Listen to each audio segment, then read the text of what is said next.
tu si! No, vítaj. Takže pracujem v zahraničí, chcel by som ti povedať zo pár vecí ohľadom toho, či je ťažké pracovať v zahraničí. Neviem, som živnostník, takže to je trošku zložitejšie, neviem aké to je, keď robíš podniky na zmluvu, ale viem ti povedať niekoľko vecí. Je dôležité si overiť firmu na rôznych stránkach, pod ktorou ideš robiť. Ak je to nejaká začiatočná firma, ťažšie sa to robí.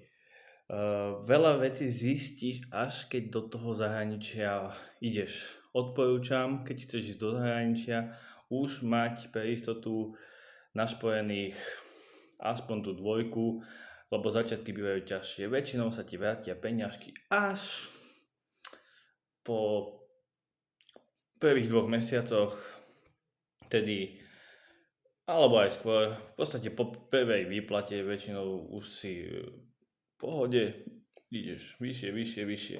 Jedine, že by sa stalo, že ťa niekto oklame a tie klamstvá a podvody sa veľmi ťažko prehľadávajú, ale tak tu už podľa telefonátu odporúčam telefonovať so tvojim novým zamestnávateľom, nie komunikovať iba cez maily.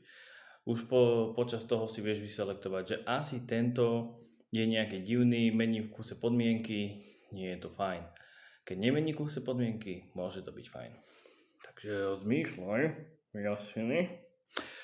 A druhá vec, ľudia, ktorí ťa nechcú podviesť, ti povedia, aký je to typ roboty, presne čo od teba očakávajú a čo od teba bude očakávať tá firma. Plus minus sa trafia. Niekedy sa môže stať, že prvý týždeň, hlavne v Nemecku, môže byť náročnejší, ale potom to príde. Prvý týždeň dostaneš úlohy typu vetranie, betonovanie, kraviny, záleží kde robíš, napríklad na stavbe, alebo ja ako elektrikár. Ďalšie už dostaneš, už robíš zase elektriku. Lebo Nemci, ale aj ostatní si ťa najprv overujú, či si fajn, či si schopný robiť, alebo či niečo vieš. Potom to príde a už je tá správna robota. Ja osobne robím elektrikára, nerobil som moc na iných pozíciách, ale isto sa dá nájsť dobrá robota za dobré peniaze a hlavne aj s hraneným ubytovaním.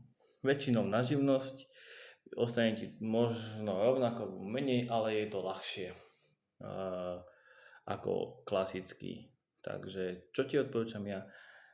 Volaj, nepíš. A za tretie, zisťuj si veľa o tej robote. To ti odporúčam.